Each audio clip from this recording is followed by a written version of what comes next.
Civil services എക്സാമിനേഷൻ്റെ preliminary എക്സാമിനേഷന് union executive എന്ന് പറയുന്ന ടോപ്പിക്കിൽ നിന്ന് ഏറ്റവും അധികം ക്വസ്റ്റ്യൻസ് വരാറുള്ള ഒരു ഏരിയയാണ് നമ്മുടെ ഓഫീസ് ഓഫ് പ്രസിഡന്റ് എന്നുള്ള കാര്യം. കഴിഞ്ഞൊരു സെഷനിൽ ഞാൻ പറഞ്ഞിട്ടുണ്ടായിരുന്നു.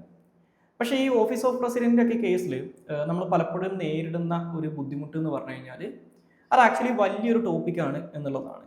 ഓക്കെ, പക്ഷേ എന്നാൽ അതേസമയം കമ്പാരിറ്റീവ്ലി നമ്മൾ പ്രസിഡൻ്റൊക്കെ ആയിട്ട് കമ്പയർ ചെയ്യുന്ന സമയത്ത് വളരെ ചെറിയ ഒരു ടോപ്പിക്കാണ് ഈ ഓഫീസ് ഓഫ് വൈസ് പ്രസിഡന്റ് എന്ന് പറയുന്നത്. എന്നാൽ അതേസമയം ഇത് ചെറിയൊരു ടോപ്പിക്കാണെങ്കിലും UPSC ഫ്രീക്വൻ്റ് ആയിട്ട് ക്വസ്റ്റ്യൻസ് പലപ്പോഴും ചോദിക്കാറുള്ള ഒരു ഏരിയയും കൂടിയാണ് ഈ ഓഫീസ് ഓഫ് വൈസ് പ്രസിഡന്റ് എന്ന് പറയുന്നത്. അപ്പോൾ നമ്മൾ സാധാരണഗതിയിൽ ഈ ഹൈ ഇമ്പാക്റ്റ് ഏരിയാസ് എന്നൊക്കെ പറയുമല്ലോ. അപ്പോൾ ആ രീതിയിൽ നിങ്ങൾക്ക് എസ്പെഷ്യലി നമ്മൾ ഈ 2026 പ്രിലിംസിലേക്ക് പോകുന്ന സമയത്ത് നിങ്ങൾക്ക് പ്രിലിംസിന് ചോദ്യം വരാൻ നല്ല ചാൻസ് ഉള്ള, എന്നാൽ നിങ്ങൾക്ക് വളരെ ഈസി ആയിട്ട് ഒന്ന് കൃത്യമായിട്ട് നോക്കിക്കഴിഞ്ഞ് കഴിഞ്ഞാൽ അല്ലെങ്കിൽ കൃത്യമായിട്ടൊന്ന് റിവൈസ് ചെയ്ത് കഴിഞ്ഞാൽ കൃത്യമായിട്ട് ആൻസർ ചെയ്യാൻ നിങ്ങളെ കൊണ്ട് സാധിക്കുന്ന ഒരു ഏരിയയാണ് ഓഫീസ് ഓഫ് വൈസ് പ്രസിഡന്റ് എന്ന് പറയുന്നത്. അപ്പോൾ ഈ വൈസ് പ്രസിഡന്റ് എന്ന് പറയുന്ന ഈ ഒരു ടോപ്പിക്ക് ഇപ്രാവശ്യത്തെ പ്രിലിംസിൽ എന്തുകൊണ്ട് ഇമ്പോർട്ടൻ്റ് ആവുമെന്ന് വെച്ച് കഴിഞ്ഞാൽ ഇപ്പോൾ കഴിഞ്ഞ ലാസ്റ്റ് ഒരു 1 ഇയറിനകത്താണ് നമ്മുടെ നിലവിലുണ്ടായിരുന്ന വൈസ് പ്രസിഡന്റ് രാജിവെക്കുകയും ഓഫീസ് ഓഫ് വൈസ് പ്രസിഡന്റിനകത്തൊരു വേക്കൻസി വരികയും ആ വേക്കൻസി ഫില്ല് ചെയ്യുന്നതിന് വേണ്ടിയിട്ട് നമ്മൾ പുതിയൊരു വൈസ് പ്രസിഡന്റിനെ തിരഞ്ഞെടുക്കുകയും ചെയ്തിട്ടുള്ളത്.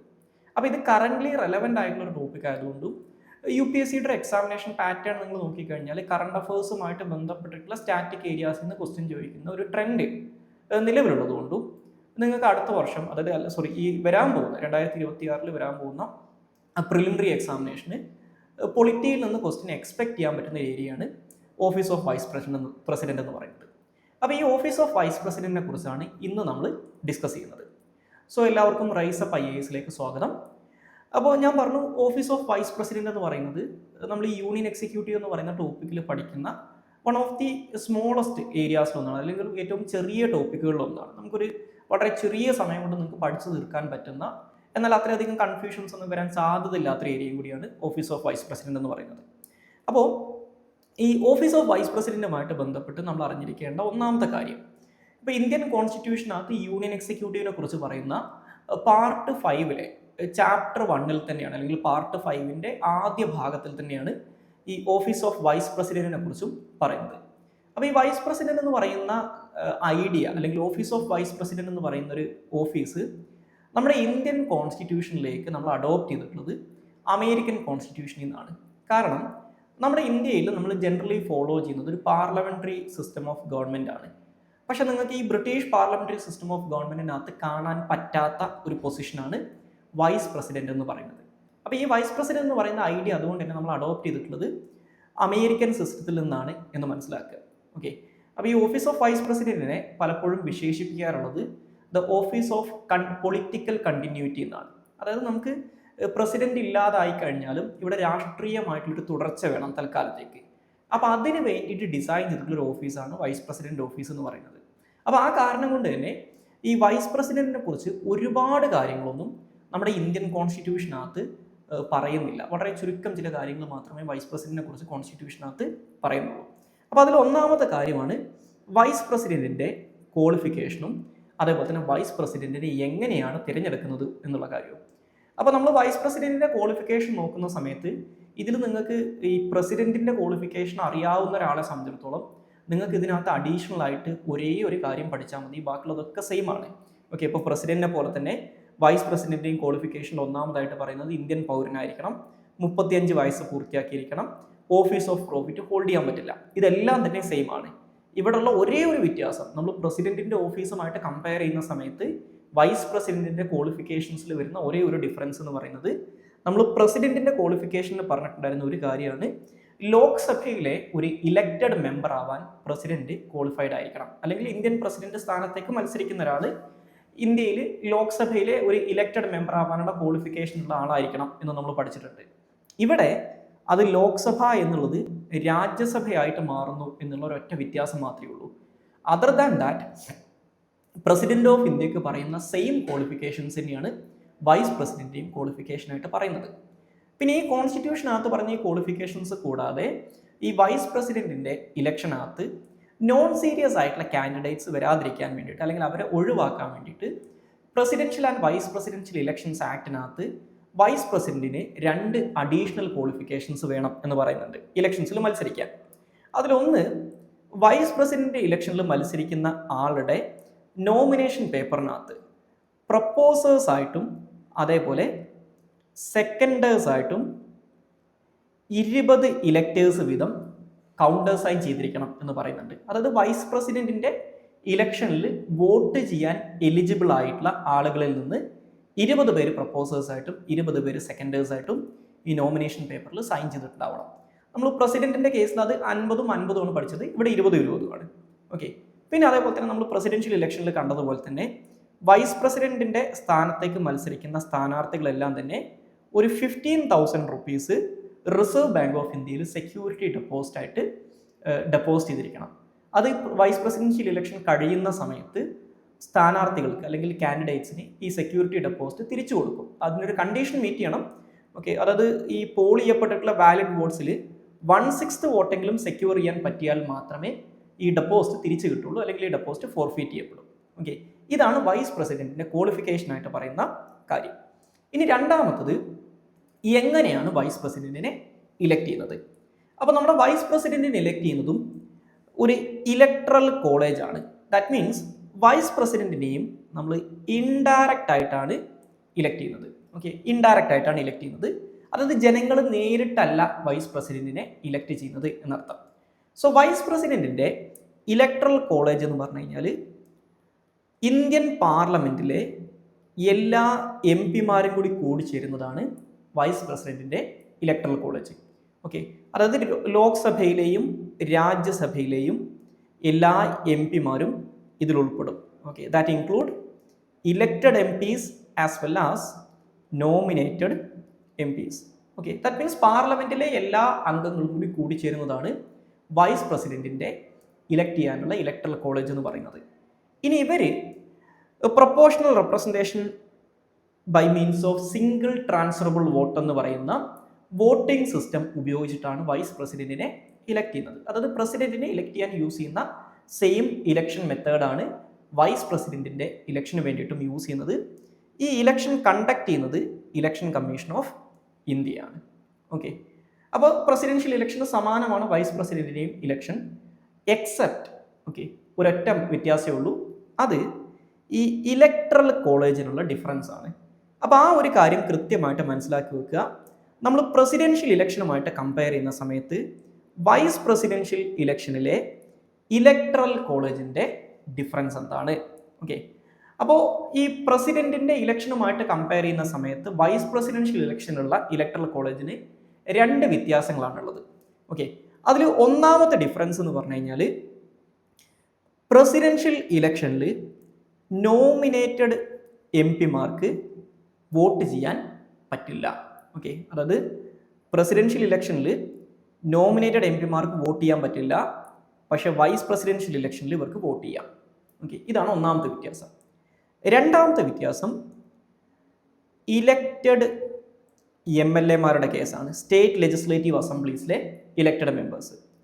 സോ പ്രസിഡൻഷ്യൽ ഇലക്ഷനിൽ ഇലക്റ്റഡ് MLA-മാർക്ക് ഓക്കെ ഇന്ത്യയിൽ 28 സംസ്ഥാനങ്ങളിലെയും ഡൽഹി, പുതുച്ചേരി എന്നീ യൂണിയൻ ടെറിട്ടറീസിലെയും ഇലക്റ്റഡ് MLA-മാർക്ക് പ്രസിഡൻഷ്യൽ ഇലക്ഷനിൽ വോട്ട് ചെയ്യാം, പക്ഷേ വൈസ് പ്രസിഡൻഷ്യൽ ഇലക്ഷനിൽ വോട്ട് ചെയ്യാൻ പറ്റില്ല. ഓക്കെ. ഇത് രണ്ടുമാണ് പ്രസിഡന്റിൻ്റെയും വൈസ് പ്രസിഡന്റിൻ്റെയും ഇലക്ട്രൽ കോളേജുകൾ തമ്മിലുള്ള ഡിഫറൻസ്. ഓക്കെ. പ്രസിഡൻഷ്യൽ ഇലക്ഷനിൽ പാർലമെന്റിലെ നോമിനേറ്റഡ് മെമ്പേഴ്സിന് വോട്ട് ചെയ്യാൻ പറ്റില്ല, പക്ഷേ വൈസ് പ്രസിഡൻഷ്യൽ ഇലക്ഷനിൽ അവർക്ക് വോട്ട് ചെയ്യാം. പ്രസിഡൻഷ്യൽ ഇലക്ഷനിൽ ഇലക്റ്റഡ് MLA-മാർക്ക് വോട്ട് ചെയ്യാൻ പറ്റും, പക്ഷേ വൈസ് പ്രസിഡൻഷ്യൽ ഇലക്ഷനിൽ ഇലക്റ്റഡ് MLA-മാർക്ക് വോട്ട് ചെയ്യാൻ പറ്റില്ല. ഇനി ഈ ഇലക്ട്രൽ കോളേജുകൾ മറ്റൊരു അർത്ഥത്തിൽ ഒരു സിമിലാരിറ്റി നിങ്ങൾക്ക് കാണാൻ പറ്റും. അതായത് നമ്മുടെ പ്രസിഡന്റിനെ ഇംപീച്ച് ചെയ്യുന്ന അതേ ആളുകളാണ് വൈസ് പ്രസിഡന്റിനെ ഇലക്ട് ചെയ്യുന്നത് എന്ന് പറയാം. കാരണം പ്രസിഡന്റിനെ ഇംപീച്ച് ചെയ്യുന്നത് ആരാണ്? ഇന്ത്യൻ പാർലമെന്റിലെ അംഗങ്ങളാണ്. രാജ്യസഭയും ലോക്സഭയും പ്രമേയം പാസ്സാക്കിക്കൊണ്ടാണ് പ്രസിഡന്റിനെ ഇംപീച്ച് ചെയ്യുന്നത്. അപ്പോൾ പ്രസിഡന്റിനെ ഇംപീച്ച് ചെയ്യുന്ന സമയത്ത് പാർലമെന്റിലെ എല്ലാ അംഗങ്ങൾക്കും വോട്ട് ചെയ്യാൻ പറ്റും. ഓക്കെ. Including nominated members. സംസ്ഥാന നിയമസഭയിലെ MLA-മാർക്ക് ഇംപീച്ച്മെന്റ് പ്രോസസ്സിനകത്ത് യാതൊരു തരത്തിലുള്ള പങ്കാളിത്തമില്ല. അപ്പോൾ ആ സെയിം ആൾക്കാർ തന്നെയല്ലേ വൈസ് പ്രസിഡന്റിനെ ഇലക്ട് ചെയ്യുന്നത്.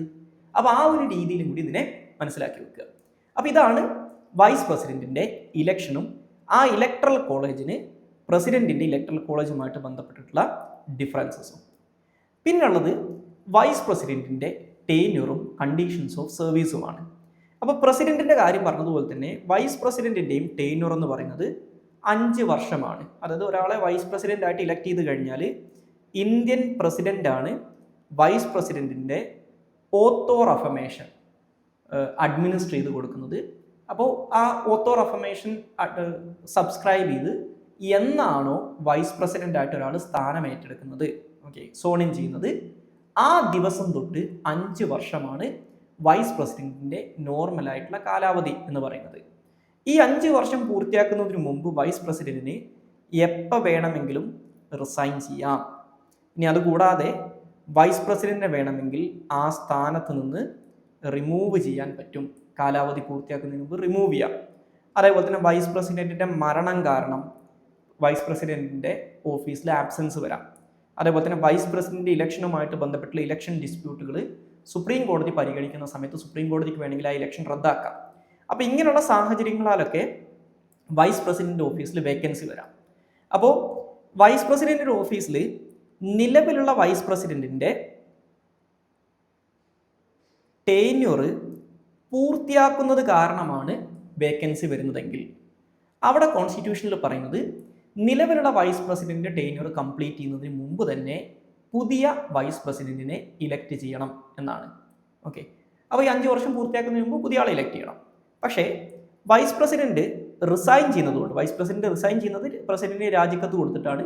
അപ്പോൾ വൈസ് പ്രസിഡന്റ് റിസൈൻ ചെയ്യുന്നതുകൊണ്ടോ വൈസ് പ്രസിഡന്റ് ആ സ്ഥാനത്ത് നിന്ന് റിമൂവ് ചെയ്യപ്പെടുന്നത് കൊണ്ടോ വൈസ് പ്രസിഡന്റിന്റെ മരണം സംഭവിക്കുന്നതുകൊണ്ടോ അല്ലെങ്കിൽ മറ്റേതെങ്കിലും കാരണത്താലോ ആണ് വൈസ് പ്രസിഡന്റ് ഓഫീസിൽ വേക്കൻസി വരുന്നതെങ്കിൽ നമ്മുടെ കോൺസ്റ്റിറ്റ്യൂഷനിൽ പറയുന്നത് ആസ് സൂൺ ആസ് പോസിബിൾ പുതിയ വൈസ് പ്രസിഡന്റിനെ ഇലക്ട് ചെയ്യണം എന്നാണ് പറയുന്നത്.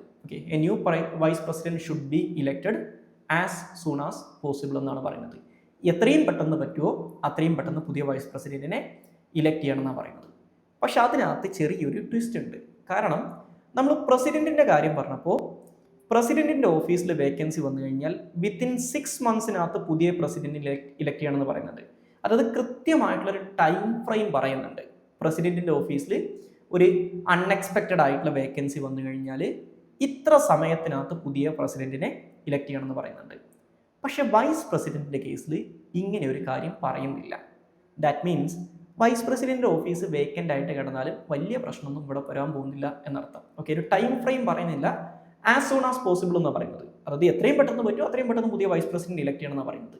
സോ അതുകൊണ്ട് ഇത് ഇന്റർപ്രിട്ടേഷനുള്ള ഒരു ഗ്യാപ്പ് കൊടുക്കുന്നുണ്ട്. അതായത് ഇപ്പോൾ ആസ് സൂൺ ആസ് പോസിബിൾ എന്നുള്ളത് എത്ര മാസം കൊണ്ടാണെന്ന് ചോദിച്ചു കഴിഞ്ഞാൽ ഇറ്റ് ഈസ് നോട്ട് ഡിഫൈൻഡ്. അത് ആൾക്കാരുടെ പെർസെപ്ഷൻ അനുസരിച്ചിരിക്കും, നിങ്ങൾ ഇന്റർപ്രറ്റ് ചെയ്യുന്നത് അനുസരിച്ചിരിക്കും. അതുകൊണ്ട് തന്നെ വൈസ് പ്രസിഡന്റ് ഓഫീസിൽ വേക്കൻസി പെട്ടെന്ന് ഫില്ല് ചെയ്തിട്ടില്ലെങ്കിലും പ്രശ്നമൊന്നുമില്ല എന്ന് മനസ്സിലാക്കുക. ഇനി നമ്മൾ ഈ വൈസ് പ്രസിഡന്റിന്റെ ടെന്യൂർ ആൻഡ് സർവീസ് കണ്ടീഷനുമായിട്ട് ബന്ധപ്പെട്ട് അറിഞ്ഞിരിക്കേണ്ട മറ്റൊരു കാര്യമാണ് വൈസ് പ്രസിഡന്റിന്റെ റിമൂവൽ എന്ന് പറയുന്നത്. വൈസ് പ്രസിഡന്റിനെ അദ്ദേഹം ആ സ്ഥാനത്തിരിക്കുന്ന സമയത്ത് 5 വർഷത്തെ ടേം കംപ്ലീറ്റ് ചെയ്യുന്നതിന് മുമ്പ് വേണമെങ്കിൽ ആ സ്ഥാനത്ത് നിന്ന് ഈ 5 ഇയേഴ്സ് കംപ്ലീറ്റ് ചെയ്യുന്നതിന് മുമ്പ് ഇതിനെ റിമൂവ് ചെയ്യാം എന്ന് പറഞ്ഞു. അപ്പോൾ ഈ റിമൂവലിൻ്റെ കേസിൽ അറിഞ്ഞിരിക്കേണ്ട ഒന്നാമത്തെ കാര്യം എന്ത് കാരണത്തിൻ്റെ പേരിലാണ് വൈസ് പ്രസിഡന്റിനെ ആ സ്ഥാനത്ത് നിന്ന് റിമൂവ് ചെയ്യാൻ പറ്റുക എന്നാണ്.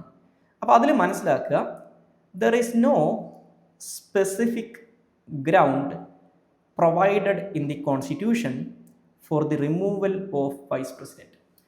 വൈസ് പ്രസിഡന്റിനെ ആ സ്ഥാനത്ത് നിന്ന് റിമൂവ് ചെയ്യാൻ വേണ്ടിയിട്ട് കോൺസ്റ്റിറ്റ്യൂഷനകത്ത് സ്പെസിഫിക് ആയിട്ടുള്ള ഗ്രൗണ്ട്സ് ഒന്നും തന്നെ പ്രൊവൈഡ് ചെയ്തിട്ടില്ല. അതിൻ്റെ അർത്ഥം എന്ത് കാരണത്തിൻ്റെ പേരിലും വൈസ് പ്രസിഡന്റിനെ ആ സ്ഥാനത്ത് നിന്ന് റിമൂവ് ചെയ്യാം. കാരണം കോൺസ്റ്റിറ്റ്യൂഷനകത്ത് കാരണം പറഞ്ഞിട്ടില്ല. ഇപ്പോൾ പ്രസിഡന്റിൻ്റെ കേസിൽ വയലേഷൻ ഓഫ് ദി കോൺസ്റ്റിറ്റ്യൂഷൻ എന്ന് പറയുന്ന കാര്യം പറയുന്നുണ്ട്.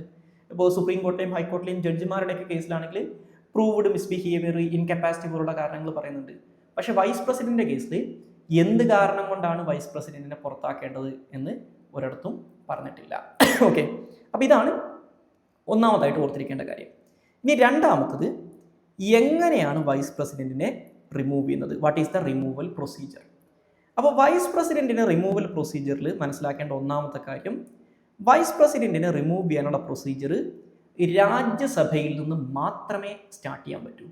അപ്പോൾ നമ്മൾ പ്രസിഡന്റിന്റെ റിമൂവലിന്റെ കേസിൽ പ്രസിഡന്റ് ഇംപീച്ച്മെന്റ് ലോക്സഭയിലോ രാജ്യസഭയിലോ ഇനീഷ്യേറ്റ് ചെയ്യാൻ പറ്റും.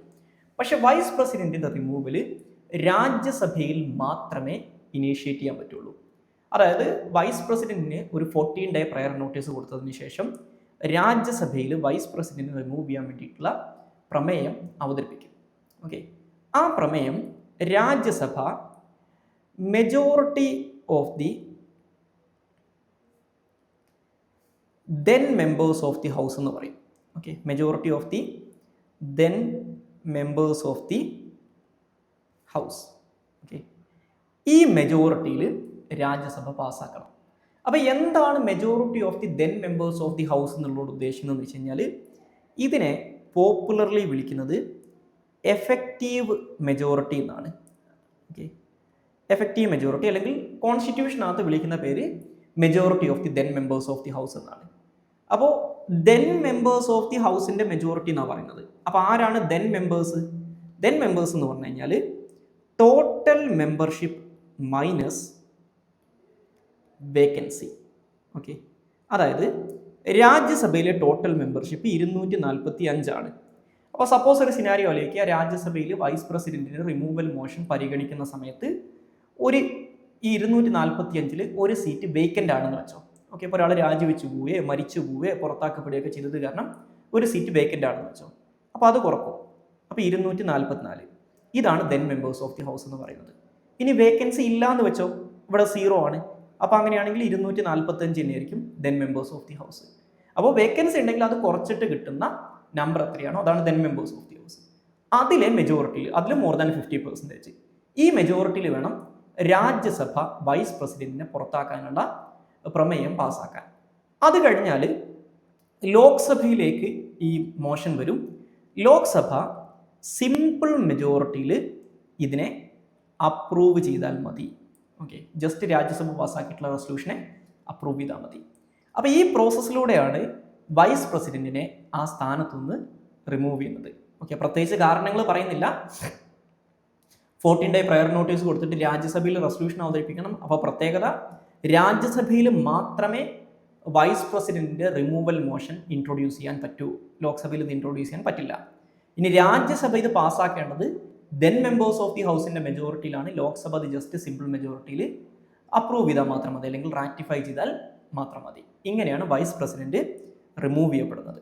ഓക്കെ, ഇനി നമുക്ക് അടുത്തതായിട്ട് നോക്കേണ്ടത് ഈ വൈസ് പ്രസിഡന്റിന്റെ പവേഴ്സ് ആൻഡ് ഫങ്ഷൻസ് ആണ്. ഓക്കെ, അപ്പോൾ വൈസ് പ്രസിഡന്റിന്റെ പവേഴ്സ് ആൻഡ് ഫങ്ഷൻസ് എന്ന് പറഞ്ഞു കഴിഞ്ഞാൽ രണ്ട് കാര്യങ്ങളാണ് വൈസ് പ്രസിഡന്റിന്റെ ഫങ്ഷൻസ് ആയിട്ട് പറയുന്നത്. ഒന്ന്, the vice president is the ex officio chairman of Rajya Sabha. നമ്മുടെ രാജ്യസഭയുടെ എക്സ് ഒഫീഷ്യോ ചെയർമാനാണ് വൈസ് പ്രസിഡന്റ്. എക്സ് ഒഫീഷ്യോ എന്ന് പറഞ്ഞു കഴിഞ്ഞാൽ എന്താ അർത്ഥം?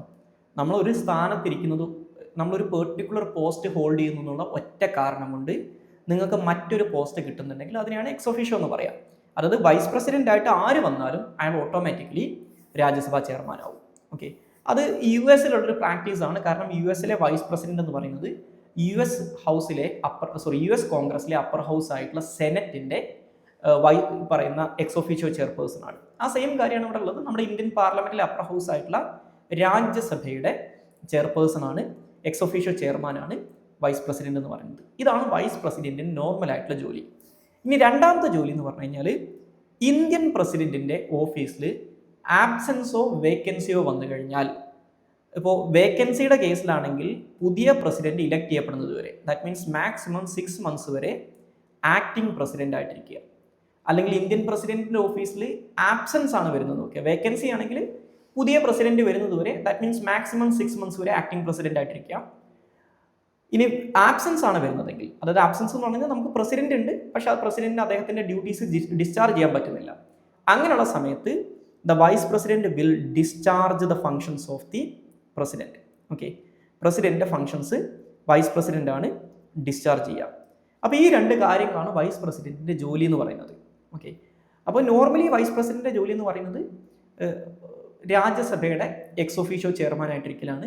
രണ്ടാമത്തെ ജോലി എക്സെപ്ഷണൽ സിറ്റുവേഷനിൽ മാത്രം വരുന്നതാണ്. പ്രസിഡന്റിന്റെ ഓഫീസിൽ ആബ്സെൻസോ അല്ലെങ്കിൽ വേക്കൻസിയോ വരുമ്പോൾ, വേക്കൻസിയുടെ കേസിലാണെങ്കിൽ അപ് ടു 6 months വരെ, അല്ലെങ്കിൽ പുതിയ പ്രസിഡന്റ് ഇലക്ട് ചെയ്യപ്പെടുന്നത് വരെ ആക്ടിംഗ് പ്രസിഡന്റ് ആയിട്ടിരിക്കുക. ആബ്സെൻസിൻ്റെ കേസിലാണെങ്കിൽ തൽക്കാലത്തേക്ക് പ്രസിഡന്റിൻ്റെ ഫങ്ഷൻസ് ഡിസ്ചാർജ് ചെയ്യുക. ഓക്കെ, ഇതാണ് വൈസ് പ്രസിഡന്റ് ജോലി. ഇനി ഈ പറയുന്ന വൈസ് പ്രസിഡന്റിന്റെ ജോലിക്ക് ഇങ്ങനെ ഒരു പ്രത്യേകത ഉള്ളതുകൊണ്ട്, രണ്ട് തരത്തിലുള്ള ജോലി ആയതുകൊണ്ട് തന്നെ ഇന്ത്യയിലെ വൈസ് പ്രസിഡന്റിന് സ്പെസിഫിക് ആയിട്ടുള്ള ഒരു സാലറിയോ അലവൻസോ നമ്മുടെ കോൺസ്റ്റിറ്റ്യൂഷനകത്തോ നിയമങ്ങളിലോ പറയുന്നില്ല. പകരം നോർമലി വൈസ് പ്രസിഡന്റിന്റെ സാലറി എന്ന് പറയുന്നത് രാജ്യസഭാ ചെയർമാന്റെ സാലറിയാണ് വൈസ് പ്രസിഡന്റ് ഡ്രോ ചെയ്യുക. കാരണം അദ്ദേഹം എക്സ് ഒഫീഷ്യോ ചെയർമാൻ ഓഫ് രാജ്യസഭയാണ്. അപ്പോൾ രാജ്യസഭാ ചെയർമാന്റെ സാലറി ഡ്രോ ചെയ്യും. ഇനി ഇദ്ദേഹം ആക്ടിംഗ് പ്രസിഡന്റ് ആയിട്ടിരിക്കുന്ന സമയത്ത് he can draw the salary and allowances of Indian president. അപ്പോൾ ഈ സമയത്ത് അദ്ദേഹം രാജ്യസഭാ ചെയർമാന്റെ ശമ്പളം എടുക്കാൻ പാടില്ല എന്നും പറയുന്നുണ്ട്. ഓക്കെ, ഇനി ഞാൻ പറഞ്ഞു ഈ വൈസ് പ്രസിഡന്റ് എന്ന് പറയുന്ന ഓഫീസ് നമ്മൾ അഡോപ്റ്റ് ചെയ്തിട്ടുള്ളത് അമേരിക്കൻ കോൺസ്റ്റിറ്റ്യൂഷനിൽ നിന്നാണ്. അപ്പോൾ അമേരിക്കയിലെ വൈസ് പ്രസിഡന്റുമായിട്ട് കമ്പയർ ചെയ്യുന്ന സമയത്ത് ഇന്ത്യൻ വൈസ് പ്രസിഡന്റിന്റെ ഡിഫറൻസ് എന്താണെന്ന് കൂടി ഒന്ന് അറിഞ്ഞിരിക്കണം. അപ്പോൾ അമേരിക്കയിലെ വൈസ് പ്രസിഡന്റുമായിട്ട് കമ്പയർ ചെയ്യുമ്പോൾ ഇന്ത്യയിലെ വൈസ് പ്രസിഡന്റിനുള്ള ഏറ്റവും പ്രധാനപ്പെട്ട ഡിഫറൻസ് എന്ന് പറഞ്ഞു കഴിഞ്ഞാൽ in terms of his power as acting president ആണ്.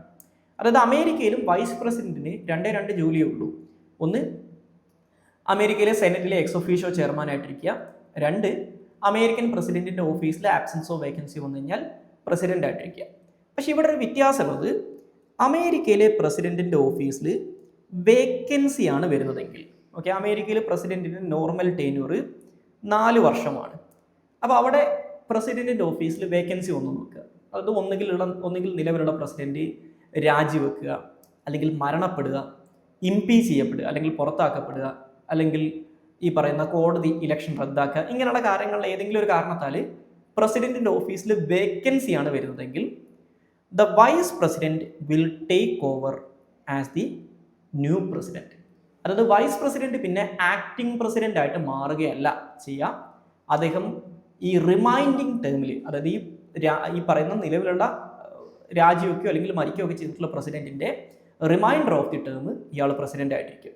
ഇപ്പോൾ ഒരു എക്സാമ്പിൾ പറഞ്ഞു കഴിഞ്ഞാൽ, ഇപ്പോൾ 2025 ജനുവരിയിലാണ് നിലവിലെ അമേരിക്കൻ പ്രസിഡന്റ് ആയിട്ടുള്ള ഡൊണാൾഡ് ട്രംപ് പ്രസിഡന്റ് ആയിട്ട് സ്ഥാനമേറ്റെടുത്തിട്ടുള്ളത്. സോ ദാറ്റ് മീൻസ് അദ്ദേഹത്തിന് 2029 വരെ കാലാവധിയുണ്ട്. 2029 വരെ അദ്ദേഹത്തിന് കാലാവധിയുണ്ട്. അപ്പോൾ ഇതിനിടയ്ക്കൊരു സിനാരിയോ ആലോചിക്കുക. ഇപ്പോൾ 2027 ജനുവരിയിൽ ട്രംപ് രാജിവെച്ച് പോയി, അല്ലെങ്കിൽ ട്രംപ് ഇംപീച്ച് ചെയ്യപ്പെട്ടു എന്ന് വെച്ചു. അങ്ങനെയാണെങ്കിൽ ഈ 29 വരെയുള്ള ബാക്കിയുള്ള റിമൈനിങ് ടേം അദ്ദേഹത്തിൻ്റെ വൈസ് പ്രസിഡന്റ് ആയിട്ടുള്ള JD വാൻസ് പ്രസിഡന്റ് ആയിട്ട് മാറുക ചെയ്യാം. ഓക്കെ, അതായത് അവിടെ മിഡിലിൽ വെച്ചിട്ട് ഒരിക്കലും ഒരു പ്രസിഡൻഷ്യൽ ഇലക്ഷൻ നടക്കില്ല. അത് ഈ 4 വർഷത്തെ സൈക്കിളിൻ്റെ കൂടെ മാത്രമേ നടക്കുള്ളൂ. ഫോർ എക്സാമ്പിൾ പറഞ്ഞു കഴിഞ്ഞാൽ, ഇടയ്ക്ക് ഈ 1960s അന്നത്തെ അമേരിക്കൻ പ്രസിഡന്റ് ആയിരുന്നു ജോൺ എഫ് കെന്നഡി അസാസിനേറ്റ് ചെയ്യപ്പെട്ട സമയത്ത് ഈ ജോൺ എഫ് കെന്നഡിയുടെ റിമൈനിങ് ടേം അന്നത്തെ അദ്ദേഹത്തിൻ്റെ വൈസ് പ്രസിഡന്റ് ആയിരുന്ന ലിൻഡൻ ബി ജോൺസൺ ആണ് പ്രസിഡന്റ് ആയിട്ട് ഇരുന്നിട്ടുള്ളത്. അപ്പോൾ ആ സമയത്ത് ഇവർ എന്ത് ചെയ്യുന്നു വെച്ച് കഴിഞ്ഞാൽ, ഈ പ്രസിഡന്റ് ആയിട്ട് മാറുന്ന ആൾ അദ്ദേഹത്തിന് ഇഷ്ടപ്പെട്ട ഒരാളെ വൈസ് പ്രസിഡന്റ് ആയിട്ട് അപ്പോയിന്റ് ചെയ്യുക. ഓക്കെ, ഇലക്ട് ചെയ്യുക പോലെ ചെയ്യുക. പുതിയ വൈസ് പ്രസിഡന്റ് തൽക്കാലത്തേക്ക് for the reminder term appoint ചെയ്യും. ഓക്കെ, വൈസ് പ്രസിഡന്റ് ആയിട്ട് മാറുകയും ചെയ്യും. പക്ഷെ നമ്മുടെ ഇന്ത്യയിൽ അതല്ല സംഭവിക്കുന്നത്. ഇന്ത്യയിൽ പ്രസിഡന്റിന്റെ ഓഫീസിൽ വേക്കൻസി വന്നാൽ വൈസ് പ്രസിഡന്റ് ആക്ടിംഗ് പ്രസിഡന്റ് ആയിട്ടാണ് മാറുന്നത്. ആ ആക്ടിംഗ് പ്രസിഡന്റ് ആയിട്ട് അദ്ദേഹത്തിന് മാക്സിമം ഇരിക്കാൻ പറ്റുക 6 months ആണ്. ഓക്കെ, പിന്നെ അതല്ലാതെ അദ്ദേഹത്തിന് പ്രസിഡന്റ് സ്ഥാനത്ത് ഇരിക്കാൻ പറ്റുന്നത് പ്രസിഡന്റ് ഓഫീസിൽ ആബ്സെൻസ് വരുമ്പോൾ അദ്ദേഹത്തിന് പ്രസിഡന്റിന്റെ ഫംഗ്ഷൻസ് ഡിസ്ചാർജ് ചെയ്യാം. പ്രസിഡന്റ് തിരിച്ചു വരുന്നത് വരെ അദ്ദേഹത്തിന് പ്രസിഡന്റിന്റെ ഫംഗ്ഷൻസ് ഡിസ്ചാർജ് ചെയ്യാം. അപ്പോൾ ഇതാണ് ഇന്ത്യൻ വൈസ് പ്രസിഡന്റും അമേരിക്കൻ വൈസ് പ്രസിഡന്റും തമ്മിലുള്ള മേജർ ഡിഫറൻസ് എന്ന് പറയുന്നത്. അപ്പോൾ ഇത്രയും കാര്യങ്ങളാണ് നമുക്ക് ഓഫീസ് ഓഫ് വൈസ് പ്രസിഡന്റുമായിട്ട് ബന്ധപ്പെട്ട് ഡിസ്കസ് ചെയ്യാനുള്ളത്. അപ്പോൾ അതിൽ പ്രധാനമായിട്ടും ഈ ഇലക്ട്രൽ കോളേജുകൾ തമ്മിലുള്ള ഡിഫറൻസ് അറിഞ്ഞിരിക്കുക, വൈസ് പ്രസിഡന്റിന്റെ റിമൂവൽ അറിഞ്ഞിരിക്കുക, അമേരിക്കൻ വൈസ് പ്രസിഡന്റുമായിട്ട് ബന്ധപ്പെട്ടിട്ടുള്ള ഡിഫറൻസസ് അറിഞ്ഞിരിക്കുക. ഓക്കെ, അപ്പോൾ ഇത് എല്ലാവർക്കും മനസ്സിലായിട്ടുണ്ടാവും എന്ന് വിചാരിക്കുന്നു. So thank you all and see you in the next class.